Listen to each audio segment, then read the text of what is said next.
اب وقت کے ظاہر ہے ایک بہترین لکھاری ہمارے ساتھ رضوان زیدی صاحب موجود ہیں. شاہد مسرور صاحب نے بھی ریڈیو پر اپنی خدمات سر انجام دی. یہ بھی ریڈیو کے خوش آواز پریزنٹر ہیں. لفظ کہانی جب اردو میں کہیں استعمال ہوا تو اسے افسانوی حیثیت یا پھر اس میں خام خیالی فینٹیسیز یا پھر جھوٹ کا بھی شمار رہا. لفظ کہانی کو اگر ہم مانوی اعتبار سے دیکھیں یا جو اثر انداز ہوا ہماری تحریروں میں لفظ کہانی، لیکن ایک شاعر نے نعت کے مطلع میں لفظ کہانی کا استعمال کیا اور کیا خوبصورت احتیاط کی. کہتے ہیں عصمت غنچہ و گل ٹھہرے نشانی اس کی، ایک پاکیزہ صداقت ہے کہانی اس کی، ایک پاکیزہ صداقت ہے کہانی اس کی. میں دوسرے کنٹیسٹنٹ یعنی کہ جامعہ ہدایہ کو ریپرزنٹ کرنے والے طالب علم حمزہ احمد شمسی سے گزارش کروں گا آپ آئیں اور اپنی تقریر پیش فرمائیں.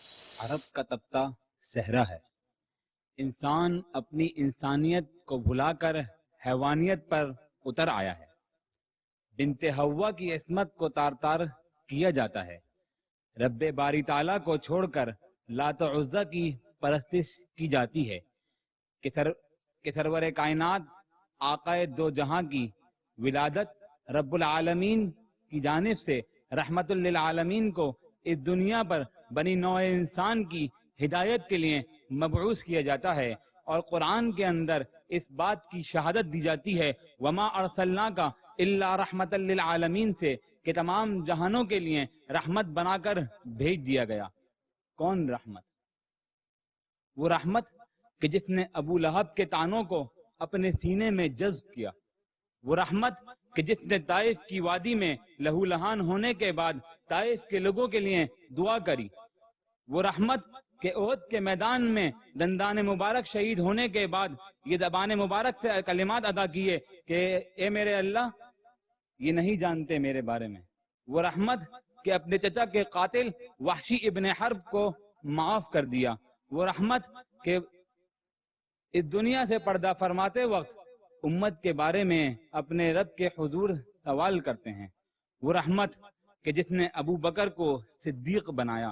وہ رحمت کہ جس نے عمر کو فاروق اعظم بنایا. وہ رحمت کہ جس نے عثمان کو ذو النورین، علی کو حیدر کرار، فاتح خیبر، شیر خدا بنایا. وہ رحمت کہ جس نے حمزہ کو سید الشہداء بنایا. وہ رحمت کہ جس نے کربلا کے میدان میں امام حسین سے اپنا دین بچوایا.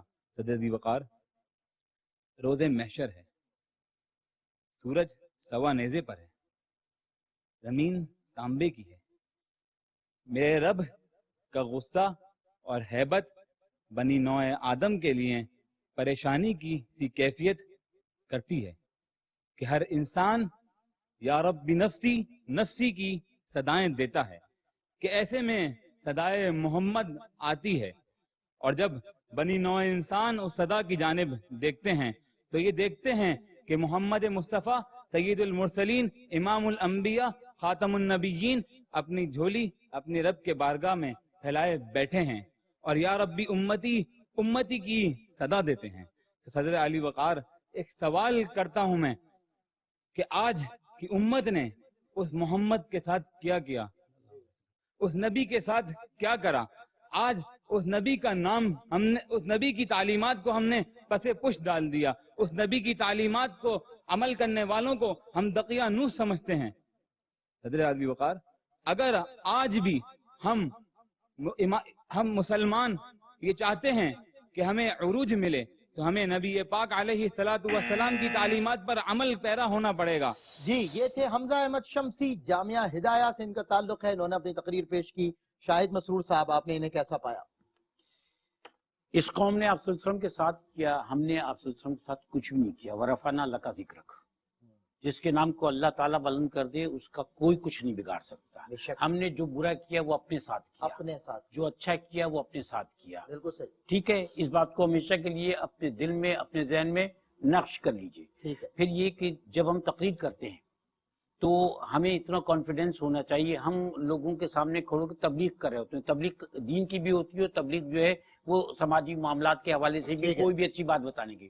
کانفیڈنس نہیں ہوگا، آپ کی بات جو ہے وہ آپ کو مطمئن نہیں کر پائے گی. ٹھیک ہے. کبھی بھی تقریر کرنے جائیں تو وہ مقابلہ نہیں ہوتا. وہ مقابلہ نہیں ہوتا, وہ بات لوگوں تک پہنچانا ہوتا ہے. ڈلیور ہمیشہ یاد بالکل ٹھیک ہے. رضوان زیدی صاحب کیا فرمائیے گا؟ بالکل حمزہ, ایک چیز یہ دیکھیے گا کہ جو شاہد بھائی نے بات کی, جو کانفیڈنس کی بنیادی طور پر بات ہو رہی ہے, آپ تقریر کا اس کی جب آپ ریکارڈنگ بھی دیکھیں گے, آپ کی آڈینس سامنے تھی, سامنے نہیں تھی. اس سے یہ اندازہ ہو رہا تھا کہ آپ کو خود پر بھی اتنا بھروسہ نہیں تھا جتنا ہونا چاہیے تھا. لفظ کرا اور کری یہ غلط ہے, ٹھیک ہے, یہ کرا کری کہیں بھی درست نہیں ہوتا. اور مستقل آپ نے صرف باڈی, جو آپ کی لینگویج تھی, آپ کا پوسٹر یہ آ رہا تھا, الٹے ہاتھ کا استعمال ہوتا. جب آپ روسٹم پر آئیں تو ایک احساس کے ساتھ آئیں کہ آپ کے ساتھ کوئی موجود ہے. تو کانفیڈنس کی کمی تھی. تو بہرحال مشق جاری رکھیں, انشاءاللہ بہتری ہوگی. کیا بات ہے.